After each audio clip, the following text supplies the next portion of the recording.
기도하겠습니다. 하나님, 이 시간 말씀의 영으로 저희 위에 임하여 주시옵소서. 저희를 하나님께서 기뻐하시는 길로 인도하시고 주장하여 주시옵소서. 오늘 말씀이 저희 각자의 상황 가운데 잘 씨가 뿌려지고 또 저희 각자 삶 가운데 적용으로 자라날 수 있도록 은혜를 베풀어 주시옵소서. 예수님의 이름으로 기도합니다. 아멘. 제가 얼마 전에 TV에서 본 얘기입니다. 최근 한 통계에서 가족 간에 1시간 이상, 하루에 1시간 이상 대화를 하는가라고 질문을 했습니다. 여러분, 어느 정도가 대답했을까요? 한 절반 정도가 우리는 1시간 이상은 대화를 하는 것 같다. 최소 1시간은 하는 것 같다. 그러면 나머지 절반은 우리 가족은 하루에 1시간도 대화를 나누지 않는다라고 대답한 것이죠. 그 이유는 무엇인가? 첫 번째로 가족들이 다들 바쁘다 보니까 시간이 없습니다. 함께 밥 아침이나 겨우 깨작 같이 하면 이제 그 시간이 얘기 나누는 시간인데 저녁도 다 제각각 따로 들어오니까. 또 두 번째로 서로 무슨 말을 하는지 이해할 수가 없답니다. 어린 자녀들은 아이들이 쓰는 말, 또래들이 쓰는 말이 있어 버리고 또 엄마 아빠의 말들을 온전히 받아들이지 못하니 대화가 길게 이어지기 어려웠다라는 것이죠. 특별히 자녀들 세대에는 코로나 시대를 보내는 가운데 화면을 통하여 소통하는 것이 너무나 익숙해졌습니다. 문자로, SNS로, 텍스트로 대화하는 게 익숙해지다 보니까 사람을 대면하여서 무엇을 말하는 것, 자기 의사를 표현하는데 어려움을 많이 겪고 있다고 합니다. 그래서 거기 전문가로 나온 가정 상담학자가 말하기를 SNS나 카톡을 통하여 대화하는 것도 텍스트로 하는 대화도 그 세대에는 대화이다. 그러니 그런 것들도 적극적으로 활용하고 또 오며 가며 인사를 나누는 것도 대화이다. 다녀오겠습니다. 어서 와라. 식사 맛있게 먹었습니다. 하는 것도 대화의 일종이니 그런 것들에 대해서 그냥 맨날 하는 말인데 하고 넘어가지 말고 그것도 대화로 잘 활용해라 라는 이야기를 합니다.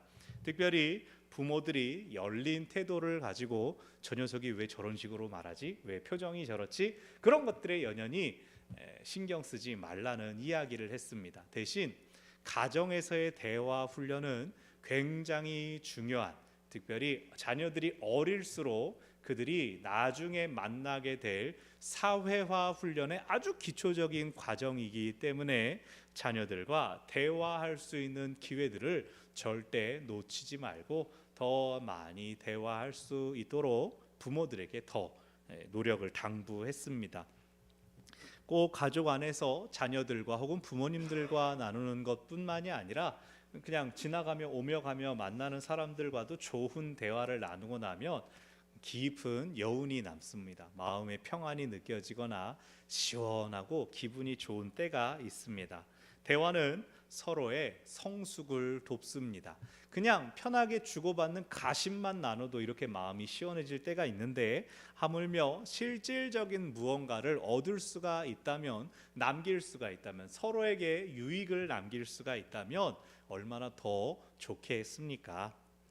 오늘 말씀에서는 무려 하나님께서 명하신 규례에 대하여 우리 이야기 좀 들어보시라고 하나님 앞에 나아간 여인들의 이야기가 나옵니다. 그 과정에서 하나님께서 어떻게 답하셨으며 어떻게 그들과 소통하셨으며 이 말씀 가운데 우리에게 주시는 도전이 무엇인지 살펴보려 합니다. 민수기 말 그대로 백성들의 수를 파악한 기록입니다. 민수기에는 두 번의 인구 조사가 나옵니다. 먼저 1장에서 가나안 땅을 향한 여정을 준비할 때, 출애굽한 지 얼마 안 됐을 때 인구 조사를 합니다. 20살 이상 되는 남자들의 수를 파악해 보아라. 그래서 싸울 수 있는 전력이 얼마나 되는지를 확인하는 것이 목적이었습니다. 인구 조사 이후에 행진을 시작했습니다. 그들이 약속의 땅 지처까지 다가와서 그 땅이 어떠한지 정탐꾼을 보냈는데 무슨 일이 있었습니까? 12명 중에 10명의 정탐꾼이 그 땅을 악평하며 우리가 들어갈 수 없다라고 하자 온 회중들이 하나님께 불평하고 원망했습니다. 그 결과 하나님께서 그들을 40년 동안 광야에서 방황하며 다 죽게 하시고 다음 세대들만을 그 땅에 들어가게 하겠다 하셨습니다. 그리고 40년이 지난 다음에 26장의 두 번째 인구 조사가 나옵니다. 이 두 번째 인구 조사에는 첫 번째 인구 조사에 참여했던 사람들은 다 세상을 떠난 다음입니다. 두 번째 인구조사 때도 20살 이상 되는 남자들의 수를 파악해서 우리가 얼마나 싸울 수 있는 병력이 있느냐 그것을 확인하는 것이 첫 번째 목적이었는데 더 중요한 이유가 있었습니다. 가나안 땅에 들어갔을 때 땅을 수에 맞게끔 배분하기 위해서입니다. 지역은 지파별로 무작위로 제비를 뽑습니다. 북쪽, 동쪽, 서쪽, 남쪽 어느 지역 그것은 랜덤했지만 그 땅에서 실제로 거주지를 정하는 것은 그 가문 가운데 몇 사람의 가족이 속해 있느냐에 따라서 넓고 적은 땅을 받도록 했습니다. 땅은 그들이 정착하여 집을 짓고 농사를 지어 생계를 유지할 수 있는 터전이 될 것입니다. 감사하게도 첫 번째 인구조사와 두 번째 인구조사 사이의 인원에 큰 변동이 없었습니다. 40년 동안 광야를 지내면서 우리는 먹을 것도 없고 물도 없어서 여기서 다 죽을 것이다. 우리를 지켜주는 성읍도 없고 도시도 없어서 우리는 떠돌다가 다 죽을 것이다. 백성들이 그렇게 원망했지만 실제로는 어떠했습니까? 하나님은 농사도 지을 수 없는 그 떠돌아다니는 여정 가운데 날마다 만나를 내려주셔서 먹을 것을 채워주셨습니다. 그들이 물이 없을 때 바위를 터뜨려 물이 솟아나게 해주셨습니다. 심지어 이스라엘 백성들이 원망하고 불평하여서 하나님께 벌을 받았을 때에도 하나님은 그들을 살려주실 수 있는 그들이 살아날 수 있는 길을 보전하여 주셨습니다. 그래서 인구조사 결과 우리가 첫 번째 인구조사 때와 큰 차이가 없다. 오히려 수천 명이 더 늘어났다라는 것을 보게 되었을 때 하나님의 은혜로 말미암아 기뻐하고 즐거워하는 축제가 열렸을 것입니다. 그런데 그렇게 인구조사를 마친 다음에 오늘 본문이 시작됩니다. 므낫세 지파에 속한 여인들이 모세를 찾아옵니다. 모세를 따로 만나는 정도가 아니라 회막문에서 지도자들과 또 회중들 앞에서 민원을 공개적으로 넣습니다. 하나님께서 주신 기준에 따라 땅을 분배하는 기준은 아들, 남자 가장을 기준으로 했습니다. 오늘날 우리 문화에도 주로 아들이 대를 잇는다 이런 말들이 있지 않습니까? 장자, 장손, 장례식에서도 상주는 대부분 남자들이 맡습니다. 아주 드물게 여성들이 맡는 경우가 있지만 이스라엘 그것도 고대 근동 사회에서 남성 중심의 문화는 어쩔 수 없는 것이었습니다. 우리가 수요일마다 창세기 강해를 하면서 살펴보지만 족장인 남편이 결정하면 아내가 무조건 따라야 했습니다. 그런데 현실적인 문제가 생겼습니다. 아들이 없이 딸만 있는 집은 기업을 받을 길이 없었습니다. 딸들은 출가하게 될 때 집에서 결혼 지참금을 받아 가지고 집을 떠나게 됩니다. 이삭의 신부 리브가가 그랬고 또 레아와 라헬 역시 야곱과 결혼하면서 그 집을 떠났습니다. 그렇게 되면 우리식으로는 대가 끊기는 것이고 이스라엘식으로는 기업이 사라지는 것입니다. 이 슬로브하세의 딸들은 솔직하게 말합니다. 3절 우리 아버지는 광야에서 돌아가셨습니다. 하지만 고라의 무리, 반역한 고라의 무리에 들어서 죽은 것이 아니라 그냥 광야에서 죽었습니다. 자기 죄로 죽었다라는 표현은 죄를 지어서 죽었다는 것이 아니라 출애굽 1세대에 속한 사람으로서 40년 광야 생활 중에서 하나님께서 다 떠나게 하겠다라고 했던 그들 중에 한 명이었습니다라고 말합니다. 즉 평범한 이스라엘 전 세대였을 뿐인데 4절 아들이 없다는 이유로 그 가문이, 그 족보가 이스라엘 전체 족보에서 사라지는 것은 말도 안 된다라고 합니다. 우리 역사를 봐도 왕을 향한 반역에 가담한 자는 삼족을 멸한다, 이런 표현들이 있지 않습니까? 하지만 이제 이 슬로브와 딸들의 말에 의하면 우리 아버지는 하나님께 반역을 저지른 일이 없었고 다른 평범한 그 세대 사람들처럼 이 땅에서 살다 때돼서 세상을 떠났을 뿐인데, 기업을 받는 것, 땅을 받는 것은 둘째치고 그 이름의 대가 끊기는 것은 정당하지 않다고 말하는 것입니다. 이 당시는 남성 중심 문화였다고 말씀드렸죠. 연세 있으신 여성 성도님들, 옛날 생각해 보십시오. 여자들이 자기 목소리, 부당한 일 당한다고 목소리 함부로 꺼낼 수가 있었습니까? 저는 아들이고 남자이면서도 장장 저도 어렸을 때 학교에서 매로 맞고 손으로 맞고 발로 맞고 온갖 도구 다 사용해서 맞았던 그랬던 시절이 있었습니다. 그런 그 옛날에는 여자와 북어는 때릴수록 부드러워진다, 이런 못된 말들이 그냥 여기저기서 있지 않았습니까? 직접 들으신 분들도 계실 겁니다. 아이 참, 제가 이 말을 쓰면서도 제가 민망스러워가지고, 아이 참. 여긴 그때보다도 더 오래전, 1000년도 더 전의 옛날 일입니다. 여자들, 지금 3000년 저 전이군요. 여자들이 그것도 공개적으로 목소리를 높인다? 이건 엄청난 일이었습니다. 그들의 의도를 곡해해서 저 여자들이 저거 땅 못 받는다고 저거 쫓아가지고 저러는 거 아니냐, 부당한 비판을 받을 수도 있습니다. 하지만 그녀들은 스스로 말하는 바, 우리 아버지의 이름을 위하여 우리에게도 기업을 받을 수 있게 해 주십시오라고 요구합니다. 이전에 주셨던 율법에는 이러한 내용이 담겨져 있지 않았습니다. 당연히 아들 중심으로, 가장 중심으로 했죠. 근데 모세가 율법에 없는 내용이니까 답을 하지 못합니다. 율법에 없는데요? 라고 돌려보내지도 않습니다. 모세는 들은 그대로 하나님께 아뢰입니다.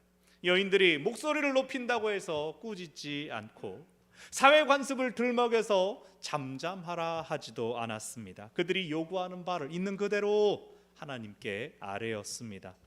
이미 그런 경우가 여러 차례 있었습니다. 율법에 없는데 어떡하죠? 인간의 삶이 복잡하기 때문에 정해져 있는 규례 외의 행동들이 얼마든지 일어날 수가 있었습니다. 예를 들어 민수기 9장을 보면 유월절을 꼭 지켜라 라는 규례가 나옵니다. 그런데 부득이하게 살다가 부득이하게 장례를 치러야 하거나 혹은 시신에 접촉되어서 부정하게 된 경우, 광야를 살았기 때문에 싸움에 나가서 부정하게 된 경우가 있을 수가 있습니다. 혹은 여행을 떠났다가 제때 못 맞춰서 돌아오는 경우가 생겼을 때 유월절을 못 지켰으니까 죽어야 됩니까? 어떻게 합니까? 하나님께 여쭙자 하나님께서 그렇다면 한 달 후에 두 번째 유월절, 작은 유월절을 통해서 그 사람들도 소외됨 없이 그 해의 절기에 참여할 수 있도록 해라 라는 규정을 가르쳐 주셨습니다. 하나님이 아이고 내가 그건 생각 못했다, 하나님이 부족한 분이어가지고 그랬던 겁니까? 아니면 율법이 너무나 불완전해서 그랬습니까? 그렇지 않죠. 구체적인 상황들을 먼저 일일이 열거하고 나열해버리면 이렇게 복잡해지고 성경책이 두꺼워져 버립니다. 그렇기 때문에 대원칙을 충분히 선포한 후에 구체적인 예외 상황들에 대하여 맞는 적용들이 얼마든지 나올 수 있었던 것입니다. 모세가 꽉 막힌 사람이었다면 예외를 허용하지 않았을 것입니다. 모세는 열린 태도로 그들의 말을 듣고 하나님께 아뢰었습니다. 왜냐하면 하나님께서 은혜 베푸시는 분이신 줄 잘 알고 있었기 때문입니다. 하나님께서 들으시는 분이니 모세도 들었습니다. 모세는 중간에 있는 사람이 어떻게 해야 할 바를 잘 알고 있었습니다. 모세는 하나님께서 지도자로 세우신 권위를 가지고 있었지만 하나님께서 풀어주셔야 하는 것에 대해서는 자신의 선을 넘지 않았습니다. 중보하는 사람이 그 자신의 선을 넘어가 버리는 순간 그는 무당이 됩니다. 우리가 기도할 수 없을 때 누가 우리를 위하여 간구하신다고 했습니까? 로마서 8장에서 성령께서 말할 수 없는 탄식으로 우리를 위하여 친히 간구하시느니라 라고 했습니다. 중보 사역은 그 성령의 우리를 위하여 간구하심을 눈에 보이게 하는 것입니다. 그러니 중보기도는 누가 하는 것입니까? 내가 하는 것이 아니라 성령님께서 하시는 것입니다. 우리가 성령님의 도구가 되는 것이 중보 사역입니다. 그러니 성령께서 위로를 주시고 성령께서 격려를 주셔서 소망과 기쁨을 전하게 하실 수가 있습니다. 그러나 거기에 기도하는 사람, 내가 기도하니까, 내가 부르짖으니까, 내가 들어가면 그건 굉장히 위험해질 수가 있습니다. 누군가를 위해 중보하시는 여러분, 하나님 뜻대로 하시고 하나님 마음대로 하십시오. 그 사람 기도하지 못해가지고 내가 그 사람 도우려고 하는 거니까 하나님 제발 그 사정을 불쌍히 여겨주시고 하나님 마음대로 일하십시오. 그 사람이 나 아니라도 누군가를 통해서 응답해 주신 것 듣게 하여 주십시오. 보게 하여 주십시오. 기도, 응답, 또 은혜 주시는 것 철저히 하나님의 영역입니다. 하나님께서 하시는 일입니다. 하나님께서 대답하시고 하나님께서 그 사람을 만나 주시기를 간구할 뿐입니다. 그래서요, 요즘 우리 교회에 계속해서 하루에 2팀, 3팀 이상이 매일매일 꾸준히 기도하는 팀들이 계십니다. 그것을 생각하면서 우리 교회가 기도의 자리가 되기를 바라는 마음으로 저 뒤를 보시면 기도의 벽을 꾸며 나가고 있습니다. 저 뒤를 보시라고요. 저 뒤에 기도의 벽을 만들어가는 가운데 있습니다. 그래서 여러분 나중에 자세한 안내 내용을 저 옆에다 벽에다가 붙여 드릴 겁니다. 여러분이 기도의 제목이 있을 때, 이번 주에 수술이 있습니다, 급하게 병원에 갔습니다, 혹은 이번 주에 시험이 있습니다, 긴급한 기도의 제목을 적어서 저기다가 빨간색으로 콕 앞정을 박아 놓으면 기도하러 오시는 분들이든 예배를 찾으시는 분들이 그것을 보고 기도할 것입니다. 이름을 밝히셔도 좋고 안 밝히셔도 좋고, 긴급하지 않지만 그래도 꼭 언젠가 될 것 같은 그런 경우는 뭐 초록색으로 또 앞정을 콕 박아가지고 만남의 복이 있게 하여 주십시오, 출산의 복이 있게 하여 주십시오, 또 이 연말에 시험 준비를 하고 있습니다. 기도 제목을 또 콕 꽂아놓으면 오며 가며 또 그 이름을 보고 그 기도 제목을 보고 기도할 수가 있는 것이죠. 우리 주보에 올려서 기도하고 있는 환들의 이름 또한 저기 올려놓고 함께 기도할 것이고, 색깔도 알록달록 요리조리 해놨죠. 우리가 주별로 요일별로 함께 기도하면 좋을 제목들을 하나하나 실어서 기도의 벽, 기도의 제목이 항상 이곳에 있는 자리, 누가 기도했으니까 그런 얘기는 다 치우고 하나님의 전에 기도가 항상 올라가고 있다라는 것을 우리가 기억하기 위하여 준비하고 있습니다. 그런 점에서 오늘 본문에서 모세는 결코 자신을 드러내지 않는 중보자였습니다. 하나님께서 답을 주셨습니다. 7절 보니까 그래, 그들의 말이 맞다. 그들이 딸들이지만 그들이 기업을 받아서 아버지의 이름을 잊게 하라. 뿐만 아니라 그들에게 뿐만이 아니라 다른 이들에게까지 답을 주십니다. 아들이 없다면 딸에게, 딸이 없다면 형제에게, 그 형제도 없다면, 자녀가 아무도 없다면 부친의 형제나 가까운 친족을 통해서라도 가문의 이름을 이어가도록 하라는 말씀을 주시고 11절에서 그것을 판결의 규례로 삼아라, 우리식으로 얘기하면 판례가 되어서 이후에 슬로보앗의 딸들의 경우를 보라 라고 남겨놓으라는 말씀입니다. 그들의 슬로보앗 딸들의 정당한 항의에 의해서 비슷한 환경에 있는 사람들, 지금뿐 아니라 앞으로도 계속해서 아들이 없는 가문에서도 가문을 유지할 수 있는 길이 열렸으며, 남성 중심 가부장제의 사회에서 여성의 목소리와 그들의 이름이 존중받는 순간이었습니다. 온 회중들이 말한 것에 의해서가 아니라 하나님의 규례에 대하여 발언한 것을 말씀이 이상한데요 라고 말했을 때 하나님께서 그것을 인정해 주셨습니다. 그것을 통하여 그 공동체가 수준이 격상되었습니다. 오늘 본문이 주는 성숙을 위한 소통의 조건 3가지를 살펴보려 합니다. 첫 번째, 공동체 안에 있는 사람들이라면 누구든지 말할 수 있습니다. 고대 근동에서 여자들은 약자였고 할 수 있는 것이 없었습니다. 가장의 재산처럼 여겨졌던 시절이었습니다. 오늘 슬로브앗의 5 딸들은 그들이 말한 것처럼 아버지는 세상을 떠났고 오빠나 남동생도 없었습니다. 남자 가족이 없다는 것은 무슨 뜻입니까? 일할 사람이 없다는 뜻입니다. 광야에서는 만나의 공급을 받았으니까 일하지 않아도 괜찮았습니다. 근데 장차 약속의 땅에 들어가게 되면 아무도 돈을 못 버니 우리식으로는 차상위 계층이 될 수 있는, 내몰릴 수 있는 사회적으로 낮은 지위에 속한 사람들이었습니다. 만일 그들 중에 누군가 출가했다면 이들을 슬로브앗의 5 딸들이라고 아버지의 이름으로 부르진 않았을 것입니다. 다시 말해서 이들이 아버지의 5 딸들로 불린다는 것은 아무도 출가하지 않았다는 뜻입니다. 출가하지 않았다는 것은 이들의 나이가 연소했다는 뜻입니다. 사회적으로도 실제적으로도 그들은 약자였습니다. 그러나 그들은 자기 할 말들을 했습니다. 그들이 나이도 어리고 성별로도 인정받지 못하는 가운데 자신들의 받아야 할 권리를 주장했습니다. 그리고 그것을 하나님께서 인정해 주셨습니다. 하나님은 실로 모든 소리에 귀 기울이시는 분이십니다. 우리도 공동체 안에서 들려오는 여러 소리들에 대하여 귀를 열어놓을 필요가 있습니다. 생각지도 못한 아이디어를 얻거나 또 내가 미처 몰랐던 것을 깨닫는 은혜가 있을 것입니다. 성숙을 위한 소통의 2번째 조건입니다. 대상이 명확해야 됩니다. 누구라도 말할 수는 있습니다. 근데 누가 듣는지는 잘 생각해야 합니다. 영화나 드라마에서 흔히 나오는 장면이 있습니다. 이거는 우리나라든 남의 나라든 요즘이든 옛날이든 공통적으로 나오는 클리셰가 됐습니다. 아니 대체 왜 이 말도 안 되는 일을 하라는 거야? 막 원망하고 불평하고 있으면 반드시 그렇게 얘기합니다. 우리 같은 놈들이 뭘 알아? 위에서 시키는 대로 하는 거지. 이게 조선시대든 고려시대든 현재든 미래든 똑같이 나옵니다. 윗사람 아랫사람. 슬로브앗의 딸들이 자기들의 불만을 동창에 나가서 하지 않았습니다.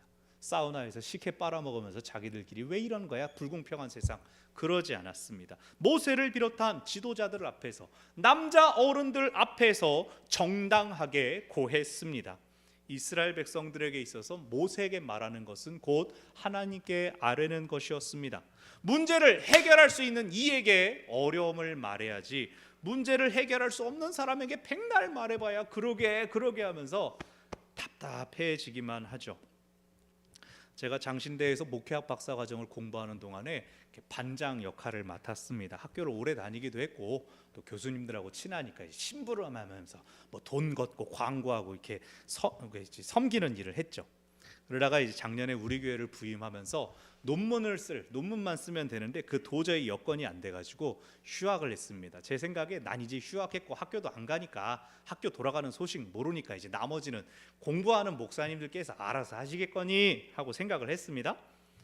근데 나중에 알고 보니까 올해 초에 같이 공부한 목사님들이 논문 신청을 해야 되는데, 이번 학기에 논문 신청을 해야 되는데 아무도 광고도 안 해주고 어떻게 누구한테 하면 돼? 모르고 가만히 손 놓고 있어버리니까 저희 전공만 신청을 안 했다고 학교에서 따로 공지가 나온 겁니다. 3일 동안 열어놓을 테니까 빨리 논문 신청을 해라.